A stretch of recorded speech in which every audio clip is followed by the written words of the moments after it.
Stop scrolling for a second because what happened over the past 72 hours in the global economy is the kind of shock that looks manageable on a headline right up until the day it isn't. We just watched the world's most important oil choke point get shut down. The one passage every economist whispers about. The one bottleneck that turns calm markets into absolute chaos. And right as reality started hitting, the people in charge did what they always do when the public starts connecting the dots. They told you not to worry. If you're paying bills, filling up your car, shopping for groceries, trying to lock in a mortgage, or even just trying to understand why the same economy can feel sluggish for months and then turn into a crisis machine in a single weekend, this is the video you needed today, because I'm going to walk you through what the Iran war is actually doing to the global economic system right now. What the quiet indicators underneath the headlines are screaming, why this is not just an oil story but a food story, a housing story, a saving story, and a political survival story all at once. And what I'm watching next that could either trigger a full-blown recession scare or quietly fade into the background if this war ends fast. And then near the end, I'll explain the one mistake that destroys household finances during energy shocks even when people see the crisis coming, and how the biggest players use that panic like a vacuum to reshape the economy while everyone else reacts. Now before we jump in, quick favor. My channel stats are loud and clear. A huge chunk of you who watch these videos regularly still haven't subscribed. And look, I get it. You can watch without subscribing. But if you're getting even a little bit of value from this breakdown, help me out by hitting subscribe. We're pushing hard to grow this community, and your click actually matters more than you think. Also, we're now posting members-exclusive videos on a regular basis, and this isn't recycled content. A dedicated team is working behind the scenes to build these deep-dive economic updates only for you, our special members, the Market Acne family. If you want in, click the join button right now or use the link in the description. All right, let's get into it.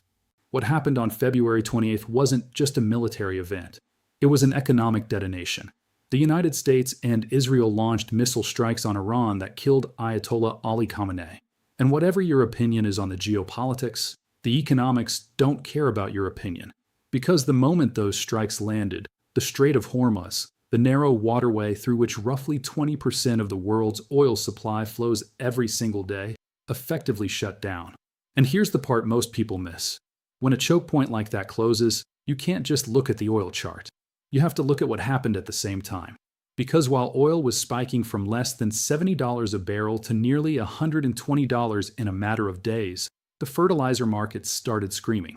The shipping insurance markets started screaming. The natural gas markets started screaming. Those are not separate stories. Those are the same story wearing different masks. And that collision, where energy meets food meets transport meets finance, that is where the real pain hides. Think about that. 1/5 of the world's oil. Stranded. 1/3 of the global fertilizer trade. Blocked. That's not a blip. That's a structural fracture in the global supply chain. And every single day that Strait stays closed, the fracture gets deeper. Now, could this resolve quickly? Absolutely. Trump himself told CBS News the war is, quote, very complete, pretty much. And the moment he said that, oil prices pulled back a little. Markets exhaled for about 30 seconds. But here's the key question. It's not can it resolve. The key question is what kind of damage accumulates while we wait. Because there's a disruption that resets in weeks, and there's a disruption that rewires entire economies. And if you don't know the difference, this crisis will teach you the lesson the expensive way. So let's talk about the machinery under the hood and why this is already hitting your wallet in ways the news isn't fully explaining. Start at the gas pump. Before the war, the average price of a gallon of gas in the United States was sitting just under $3. As of Monday, AAA reports it hit $3.48. That's a 48-cent jump in a single week. Let me say that again. 48 cents in 1 week. That is a sharper spike than the biggest weekly jump during the entire Russia-Ukraine war in 2022. And it's not done. Analysts are now projecting $3.50 to $4 next week, and $5 diesel potentially this week. Now, if you drive to work, that's immediate pain. But even if you don't drive, listen carefully because this is where people get blindsided. When fuel costs spike, transportation costs spike. When transportation costs spike, every single thing that moves on a truck gets more expensive. Your groceries, your Amazon packages, your building materials, your heating oil, the cost of running the restaurant you eat at, the cost of the school bus your kid rides. Fuel price is not a line item. It's a multiplier. It multiplies through the entire economy like a shock wave through water. And here's where it gets deeply uncomfortable. Fertilizer. About 1/3 of the global fertilizer trade passes through the Strait of Hormuz. We are right now heading into the spring planting season in the Northern Hemisphere. If fertilizer shipments stay disrupted for weeks, farmers face a brutal choice. Pay dramatically more for inputs or plant less. Either way, food gets more expensive. And this doesn't hit Beverly Hills first. It hits the poorest countries first. Pakistan just announced austerity measures and cut fuel subsidies. Bangladesh shuttered universities and imposed fuel restrictions. These are real consequences hitting real people right now. And if you think that stays overseas, pause and ask yourself, when was the last time a global food shock didn't eventually show up on your grocery receipt? Now, let's connect this to something that directly affects millions of households. Interest rates and mortgages. Before the war, there was genuine hope that rates were heading down. The Bank of England's governor said there was scope for further cuts. The Federal Reserve was navigating toward easing. Markets were pricing in relief. That narrative just got shredded because central banks fight inflation. And when oil spikes, inflation spikes. And when inflation spikes, the central bank doesn't cut rates. It holds, or worse, it raises. And that means the mortgage rate you were hoping for, the one that was supposed to make your next home affordable, just moved further away. In the UK, lenders have already started pulling mortgage products off the shelves. 330 residential mortgage products withdrawn in a single day. Not repriced, withdrawn. When lenders pull deals instead of adjusting prices, it means funding costs are moving too fast for small tweaks to keep up. That's not a calm market. That's a market bracing for impact. And this is the part that should stop you in your tracks. Average 2-year mortgage rates have already climbed to 4.87%. 5-year fixes are at 4.98. The last time both were above 5% was August of last year. And if oil stays elevated, if inflation expectations keep climbing, we could blow past those levels. That's not a prediction. That's the math of how central banks respond to supply shocks. And supply shocks don't ask for permission. Now, I want to be careful here. None of this means the entire economy collapses tomorrow. It can't. The global economy can absorb shocks the same way a bridge can handle extra weight. But every bridge has a load limit. And the question right now is how many shocks can stack on top of each other before the structure groans. Because we're not just dealing with oil.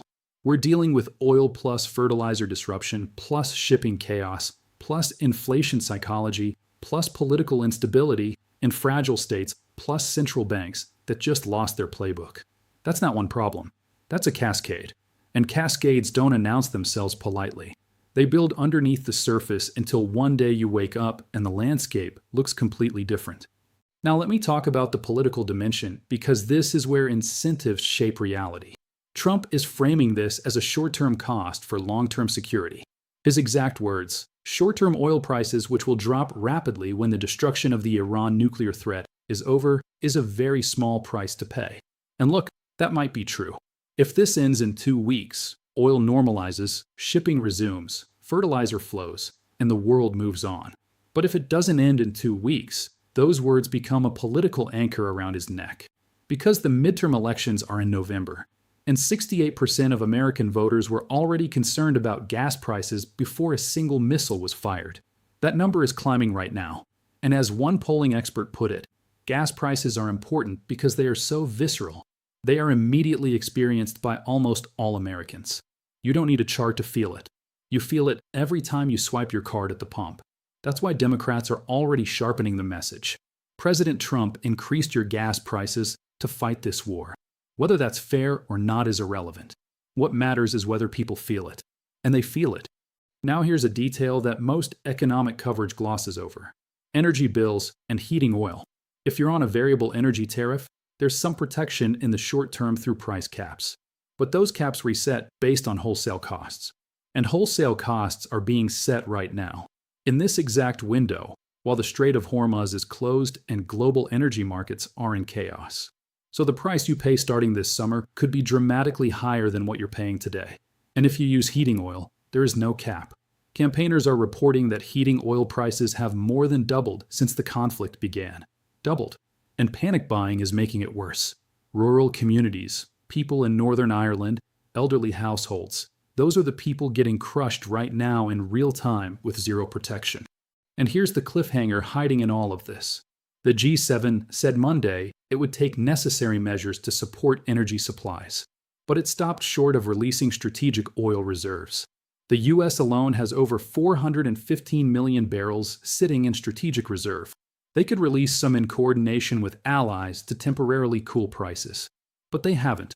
Not yet. And every day they wait, the pressure builds. The question is not whether they have the tools. They do. The question is whether they use them in time. Because timing in a crisis isn't a luxury. It's the whole game. Now let me ask you something, and I want you to answer in the comments.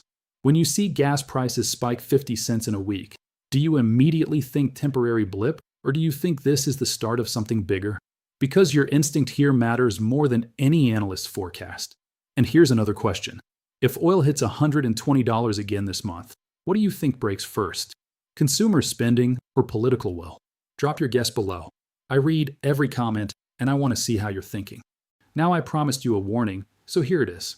The one mistake that destroys household finances during energy shocks is not the price itself. It's the panic response. It's panic buying fuel you don't need yet. It's locking into a terrible fixed-rate mortgage because you're scared rates will go higher. It's pulling investments at the bottom because a headline told you the world is ending. It's making permanent financial decisions based on temporary emotions. And here's the cruel part. That panic is exactly what certain players count on. When you panic buy heating oil, the price goes higher. When you dump investments, someone with deeper pockets buys them cheaper. When you lock into a bad mortgage rate out of fear, the lender wins. Your panic is somebody else's opportunity. That's not a conspiracy. That's how markets process fear. And if you understand that, you stop being the person who reacts and start being the person who prepares. So here's my framework. And I want to be crystal clear, I'm not a financial advisor. I don't give financial advice. What I give you is a lens to process what's happening so you can make your own informed decisions. 1. Track the Strait of Hormuz status daily. Is shipping resuming or is it still frozen? That single variable drives everything else. 2. Watch wholesale energy prices, not retail prices. Retail lags. By the time your pump price changes, wholesale already moved 3 days ago. 3. Watch central bank language. Are they talking about holding rates or cutting? Because that tells you where mortgages and borrowing costs are heading. When all three line up, the picture gets clearer. When politicians say don't worry, but all three indicators are flashing red, trust the indicators. Now, let me close with this.